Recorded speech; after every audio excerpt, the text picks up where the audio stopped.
Assalamualaikum warahmatullahi wabarakatuh. Kembali lagi di channel Curu Sejarah.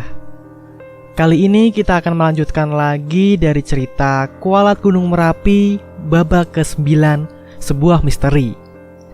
Buat kalian yang belum dengar cerita di part sebelumnya, silakan kalian dengerin terlebih dahulu untuk kalian bisa memahami alur ceritanya.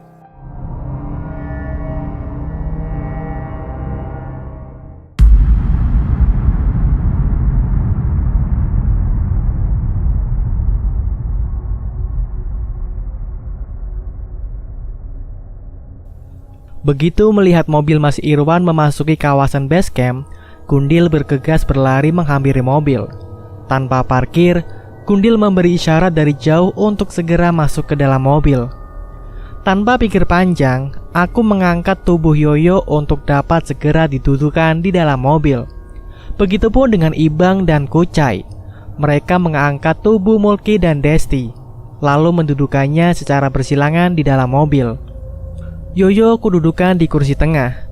Tubuhnya begitu lemas, sehingga sangat sulit untuk didudukkan. Sementara Mulki dan Desti ditaruh di belakang. Beruntung, dalam kondisi serba tertekan seperti ini, Mas Irwan memasang roof rack, tempat untuk menyimpan barang yang tersimpan di atap mobil. Sehingga carrier-carrier dapat ditumpuk di sana. Dan kami bisa lebih fokus terhadap Yoyo, Mulki, dan Desti yang sedang berada dalam keadaan tidak sadar. Tak menunggu lama lagi, roda-roda mobil melaju perlahan menuruni area base camp. Entah kebetulan atau tidak, langit ketika itu mendadak mendung. Seperti mengetahui akan kondisi semua hati yang tengah dilanda harap-harap cemas ini. Bayang-bayang hitam seakan menyelimuti, bersiap menyergap semua harapan.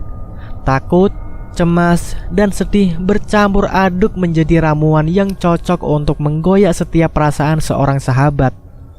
Entah hanya pandangan mata ini yang tersilap kesedihan, sampai-sampai semua orang yang berlalu lalang terlihat lesu tanpa semangat. "Teman-temanmu kenapa, Gun?"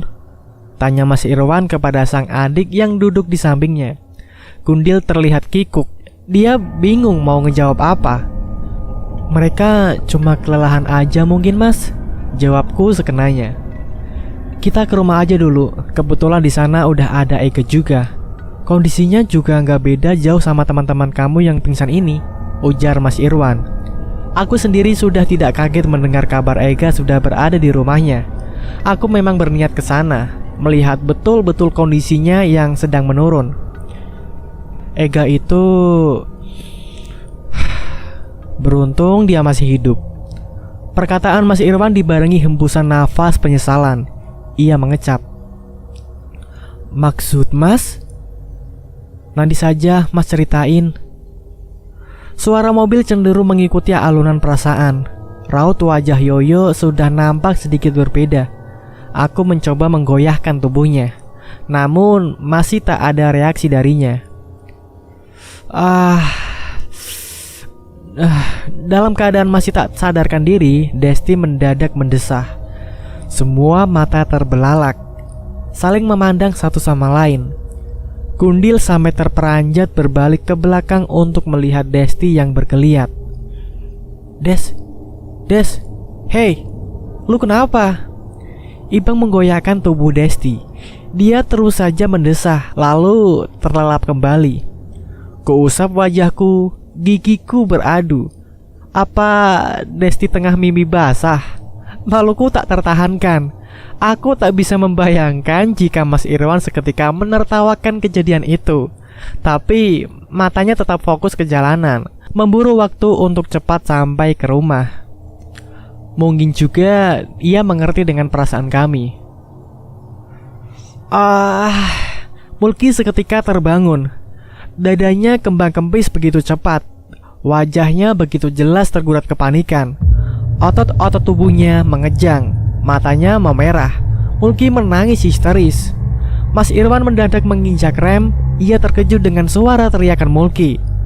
Beruntung kondisi jalan saat itu sedang kosong. Jangan. Mulki memeluk erat Desti yang berada di sampingnya. Semua mata masih tertuju ke jok belakang mobil. "Ada apa, Ki?" tanya Ibang. Jangan perkosa pacar saya." Mulki semakin erat memeluk Desti sambil terus histeris. "Ada apa ini? Mengapa suasana menjadi kacau begini? Apa yang dimaksud Mulki dengan perkosa?" Ibang, Kucai, aku dan Gundil masing-masing sudah menanyakan ada apa kepada Mulki. Akan tetapi dia tetap saja tidak menjawab. Mulki masih terus memeluk erat Desti yang masih tak sadarkan diri. Mas Irwan menginjak kembali tuas gas mobil. Mobil berjalan perlahan. Dalam situasi yang serba membingungkan, aku terus menatap Mulki yang mendekap Desti. "Ada orang yang gede banget mau perkosa pacar gua, Dip." Mulki meracau dengan tatapan kosong. Fokus matanya hilang. Kelopak matanya perlahan menutup. Racauan itu seperti sengaja ditujukan untuk memberitahuku sesuatu. Ibang menghapuskan air mata dan lendir yang keluar dari hidung Mulki.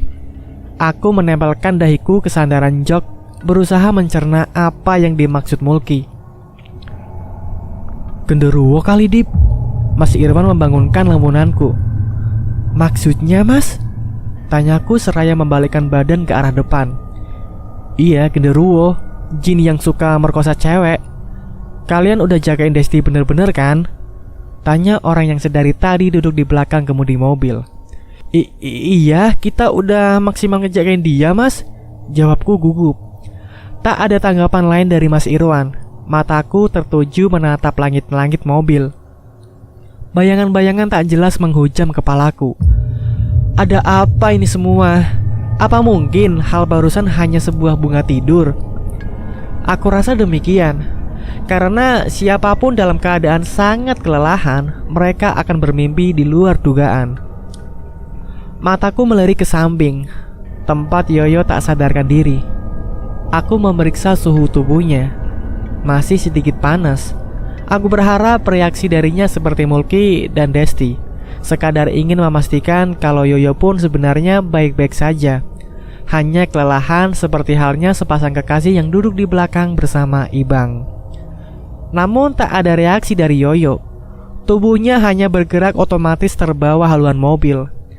Suasana mendadak sepi. Nafas-nafas terdengar panjang. Suara tengguran khas Ibang memenuhi seisi ruangan mobil. Aku bergerak dan memastikan memang benar, semua sudah terlelap kecuali aku dan Mas Irwan. Menyadari aku yang celingukan, Mas Irwan berkata, "Tidur aja, Dip, nanti Mas bangunin kalau udah sampai rumah." Kembali kusandarkan kepalaku di jok mobil. Kulirikkan kembali mataku ke arah Yoyo. Namun tetap tak ada pertanda apa-apa darinya. Hingga pada akhirnya aku pun ikut terlelap. "Dip, bangun." Mas Irwan membangunkanku. Mataku masih susah untuk terbuka. Sementara di belakang, Ibang memintaku untuk cepat keluar. "Dip, buruan, celana si Desti udah banyak banget darah," ucap Ibang sembari menumpuk-numpuk bahuku. Aku yang belum cukup tenaga untuk keluar sambil menggotong Yoyo, meminta Kucai untuk mengambil alih keadaan. Kulihat sepertinya Kucai sudah terbangun dari tadi. Kucai membawa Yoyo keluar mobil. Sementara aku lipat kursi tengah mobil untuk memudahkan Ibang membawa Desti ke dalam rumah. Ibang membawa tubuh Desti dengan penuh kehati-hatian. Nampak bercak warna merah di area kewanitaannya sudah meluas. Gundil melangkah ke tengah mobil untuk kemudian menggotong tubuh Mulki. "Ini bagian gua," tegasnya. Aku mengikuti mereka yang susah payah menggotong tubuh sahabat-sahabatnya yang terkulai. Terlihat dari luar, Mbak Lis menyambut kami dengan ekspresi menohok. "Langsung bawa ke atas ke ruang keluarga," teriak Mas Irwan yang sedikit berlari menghampiri pintu masuk. Tenagaku sedikit demi sedikit sudah berkumpul kembali. Ku naiki tangga dengan perlahan. Menunggu mereka yang susah payah mengatur keseimbangan, Mbak Lis pun mengikuti kami ke lantai atas. Gundil membaringkan Mulki di sebuah karpet merah bermotif bunga, diikuti oleh Kucai yang membaringkan Yoyo dan Ibang yang membaringkan Desti. Tangan Ibang terkena sedikit darah yang menempel pada celana Desti. Mbak Lis tanpa ampun meminta kami untuk sementara waktu beralih ke kamar terlebih dahulu. karena katanya dia akan mengurus dan membersihkan Desti. "Nak, bawain mama ember yang diisi air," pintanya kepada Niken yang ternyata mengikuti kami ke lantai atas. Pemandangan yang membuatku takjub. Mbak Lis mengajarkan sebuah rasa empati tanpa teori. Dia langsung mempraktekannya di depan anaknya sendiri. Aku terlebih dahulu berjalan menghampiri kamar. Di sana terbaring lagi satu orang yang kukenali dari celana dan tato di betisnya. "Ega?" tanyaku pada diri sendiri. Aku berlari kecil untuk memastikan. Benar saja, itu Ega. Kondisinya begitu memprihatinkan. Wajahnya penuh luka, persis seperti apa yang aku lihat dan apa yang Ibang lihat di mimpinya ketika di Merapi. Astagfirullah. Ibang terkejut ketika baru masuk ke kamar. Ia mendekat dan terduduk sama sepertiku. Ibang menggoyahkan tubuh Ega, berusaha membangunkannya. Ega, bangun." "Dia sebenarnya kenapa, Mas?" Aku menoleh ke belakang bertanya kepada Mas Irwan yang tengah berdiri. "Tutup pintunya, Mas," pinta Mbak Lis dari luar. Mas Irwan menutup pintu kamar. Namun setelah itu pertanyaanku tadi tidak dijawabnya. Mas Irwan masih belum mau menceritakan. Mas Irwan melangkah lalu mengambil posisi jongkok di depanku. Tangannya diletakkan di atas dahi Ega yang sudah banyak luka sayatan, hingga darahnya sedikit membekas di telapak dan punggung tangan Mas Irwan. "Nanti aja ceritanya, kalian istirahat dulu," ucap Mas Irwan tanpa membalikkan badannya. Kami bersandar ada dinding kamar, tertunduk lesu menatap Ega yang sedang terbaring tak berdaya. Kecemasan yang tergambar dari wajah kami belum juga habis. Mas Irwan mengelap darah-darah itu. Mas Irwan membuka kemeja flanel yang Ega kenakan. Ternyata luka Ega sampai ke dadanya. Tangan Mas Irwan meraih kapas yang berada di samping Ega, memberinya obat luka semacam betadin, namun berbahasa Cina, lalu mengoleskan ke setiap luka yang ada. Ega tidak terlihat meringis sedikit pun. Aku melihat tubuhnya seperti mayat, terbaring tanpa reaksi. Sebenarnya apa yang terjadi padanya? Melihat kondisi teman-temanku ini, tak terlintas sedikit pun dalam kepalaku untuk segera melakukan pemesanan tiket kereta untuk kembali ke Bandung. Aku harus menunggu hingga kondisi mereka benar-benar pulih kembali. Mungkin 1 atau 2 hari ke depan, aku tak tahu pasti. Klek, tuas pintu memutar. Daun pintunya bergerak, decitannya malah terdengar seperti rintihan orang kesakitan. "Udah, Mas?" Seorang wanita berkerudung menyembulkan kepalanya. Serentak kami yang ada di dalam kamar beranjak, berjalan keluar kamar untuk melihat perkembangan. Desti dan Mulki sudah tersadar, meski masih lemas. Wajah mereka tetap pucat. Yoyo. Aku tidak tahu kapan Yoyo akan terbangun. Tersenyum kepadaku seperti halnya ketika kami meraih kebahagiaan bersama di puncak Merapi. Aku melangkah perlahan duduk di samping Mulki. Perlu sekali kutanyakan apa yang telah terjadi padanya. Tapi tak mungkin sekarang, itu akan membuatnya semakin terpuruk. Sesekali Mulki menatap Desti, tanpa menoleh sedikit pun.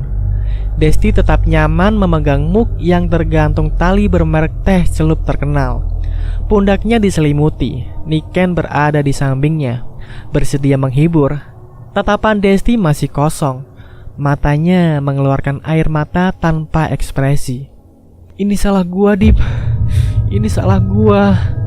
Mulki seketika terisak. Dia memukul-mukul kepalanya sendiri. "Gue emang bajingan," teriak Mulki memekik. Mas Irwan bergegas menghampiri Mulki, mengusap pundaknya, berusaha menenangkan. Mulki tetap sesungguhkan tak sanggup menahan tangis penyesalan yang tumpah ruah. "Lu sebenarnya kenapa sih?" tanya Kucai bingung. "Ngopi dulu yuk, siapa tahu buat lu agak tenangan dikit," ucapku. Mulki tenggelam dalam kesedihan. Dia tak memperdulikan usulanku barusan. "Ya udah, lu tenangin diri aja dulu, gue mau ke kamar mandi," tegasku. Aku meminta izin kepada pemilik rumah dan sahabat-sahabatku untuk pergi ke kamar mandi. Bau yang tak dapat kutahan sendiri membuatku ingin membilasnya. Ku bawa handuk dan sabun cair dari karirku, kemudian aku melangkah menuruni tangga menuju kamar mandi yang terletak di samping gudang. Tidak ada orang di lantai bawah, sunyi dan sepi menyambutku. Bergegas ku langkahkan kaki menuju tempat pembilasan. Ku putar engsel pintunya, aku masuk dan terasa kaki ini menginjak lantai basah.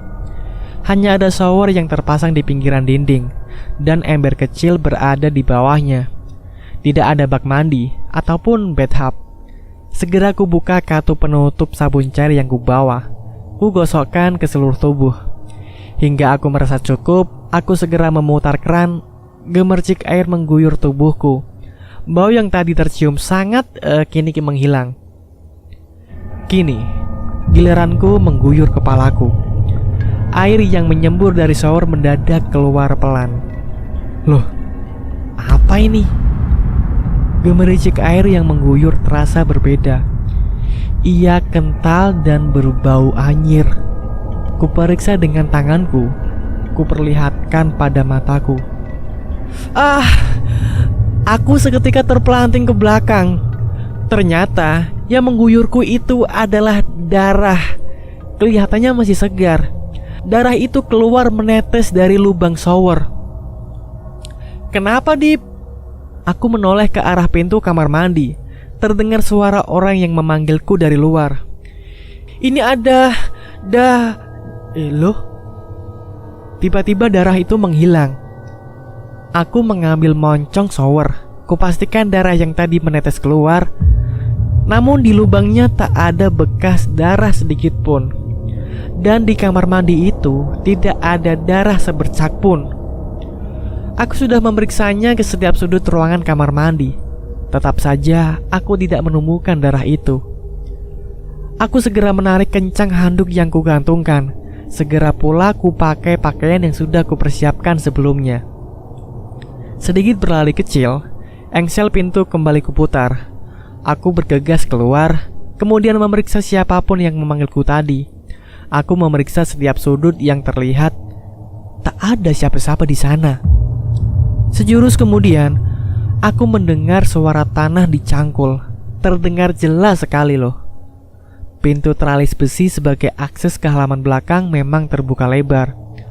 Oh, mungkin itu Mas Irwan, pikirku. Aku berbalik dan bergegas menuju lantai atas. Awalnya kutapaki tangga itu biasa saja. Namun setelah agak berbelok sedikit ke kanan, aku sedikit panik ketika melihat Mbak Lis menangis histeris. Ku percepat langkahku, bersatu dengan mereka yang berkerumun. Awalnya aku kira Mbak Lis menangis gara-gara salah satu temanku ada yang meninggal. Tapi nyatanya Mbak Lis menangisi Desti yang sudah kembali mengeluarkan darah segar di area kewanitaannya. Mulki kembali terkulai. Hawa panas yang tertiup dari sela-sela jendela yang terbuka mengusap-usap kembali bulu-bulu halus tubuhku. Kurasa keputusanku sudah bulat. Kepulangan ke Bandung harus benar-benar ditunda. 2 atau 3 hari lagi baru kita pikirkan pulang. Aku mengutarakan penundaan itu kepada teman-temanku. Dari pengutaraan itu ada yang setuju, ada yang tidak. Terutama Gundil. Ia menolak. Dia tidak bisa menunda kepulangan. Katanya ada urusan lain yang harus diselesaikan. Gundil lalu meminta izin kepada Mas Irwan yang duduk di sampingnya untuk mengantar kami pulang ke Bandung esok hari. Hah? Mas Irwan? Bukannya tadi dia di bawah? Mas, bukannya tadi lagi di bawah? Tanyaku heran. Dari tadi juga Mas di sini? Jawabnya singkat. Lantas, siapa yang sedang menyangkul tanah di halaman belakang tadi? Gundil melanjutkan perkataannya. Ternyata Mas Irwan mengizinkan. Dan memang sebelumnya Mas Irwan sudah ada niatan untuk mengantarkan kami pulang. Kalau di Bandung kita jadi lebih enak. Mereka yang lagi pingsan ini juga jadi lebih dekat sama keluarganya kan? Perkataan Gundil membuatku tersadar. Cai, si Mulki udah jawab belum? Aku menoleh ke arah Kucai. Pertanyaanku hanya dijawab Kucai dengan gelengan kepala. Berarti Mulki masih berhutang jawaban kepada kami. Dia belum menjawab pertanyaan yang dilontarkan Kucai. Apa salahnya? Kurasa dia tidak salah apa-apa dalam hal ini. Langit sudah gelap. Suara orang-orang yang berlalu lalang di depan rumah Mas Irwan pun semakin berkurang. Aku, Ibang, Kucai, dan Gundil masih termenung. Mbak Lis dan Niken setia berada di samping Desti. Kali ini, darah yang keluar dari dalam tubuh Desti tidak terlihat lagi. Baru saja Mas Irwan meminta izin untuk memanggil Mbah Wongso. Aku harap dengan begitu, keadaan sahabat-sahabatku itu bisa cepat stabil. Sekitar 20 menit kami menunggu. Mas Irwan kembali dengan membawa seseorang yang pernah memberi wejangan kepada kami. Sesekali Mbah Wongso menggelengkan kepalanya ketika melihat kondisi Yoyo, Desti, dan juga Mulki. Bibirnya terus mengucap nama Tuhan sudah beberapa kali terdengar berbisik dari mulutnya. Sedikitpun Mbah Wongso tidak menyalahkan kami karena seperti tidak mengindahkan wejangannya.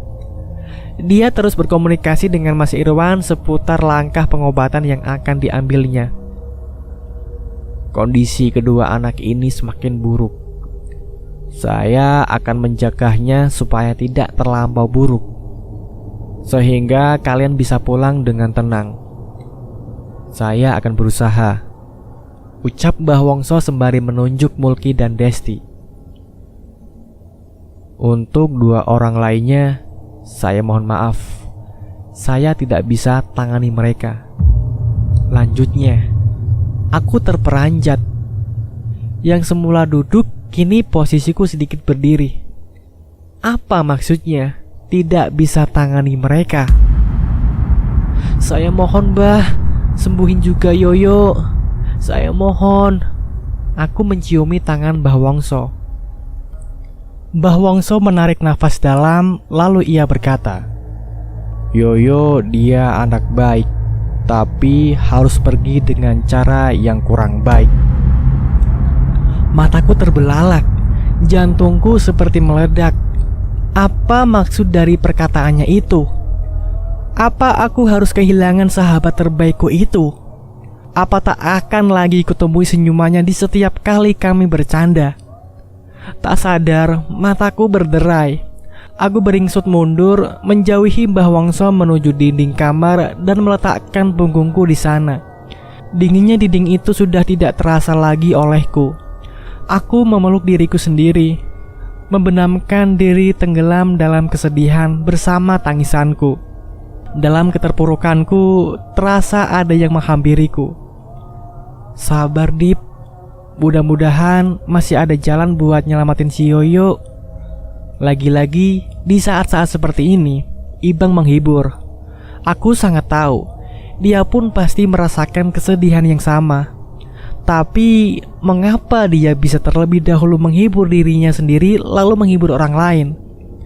Kudongakkan kepalaku. Aku melihat Mbah Wongso seperti sedang melakukan ritual penyembuhan untuk Mulki dan Desti. Namun naas, Yoyo tetap didiamkan. Mbah Wongso seperti pasrah dengan keadaan Yoyo yang belum tersadar semenjak ia pingsan di base camp New Selo. Seperti layaknya Ibang, aku tak ingin larut dalam kesedihan. Air mata ini ingin kuhapuskan. Aku ingin menghibur diriku sendiri, tapi tidak di sini. Tidak dengan keadaan yang seperti ini. Aku memutuskan untuk keluar rumah. Mencari angin atau mencari makan adalah alasan yang tepat untuk diutarakan. Jika saja di antara teman-temanku ada yang bertanya aku hendak kemana, yang pasti aku ingin sendiri, melepaskan kesedihan sendiri. Pikiranku kalut, langkahku gontai, serasa melayang. Kulangkahkan kaki menuju angkringan yang tak jauh dari rumah Mas Irwan. Aku segera duduk di sebuah kursi panjang yang kebetulan sedang kosong, memilih lesu makanan yang tersaji. Melahapnya pun dalam keadaan tak bersemangat. Makanannya pun tak habis, namun tetap ku bayar penuh. Aku berbalik, memutarkan badanku menghadap jalan.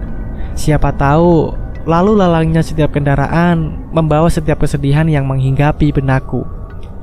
Di seberang jalan, kulihat wanita tua yang sepertinya sudah kukenal, dengan bakul jajanan di punggungnya. Aku sedikit memicingkan mata. Itu Mbok Irah. Tanpa pikir panjang, aku menghampirinya ketika ada celah besar yang memudahkanku untuk menyeberang. Aku menyalaminya. Tangannya terasa lembut. Aku seperti menyalami nenekku sendiri. Kutatap wajahnya yang sedari tadi memperhatikanku. Matanya sedikit berkaca. Aku tidak memikirkan lagi siapa ia sebenarnya. Kini aku merasa nyaman berada di dekatnya. Aku memeluknya. Dip, kamu harus berterima kasih kepada Yoyo. Kini Mbok Irah berbicara bahasa Indonesia kepadaku.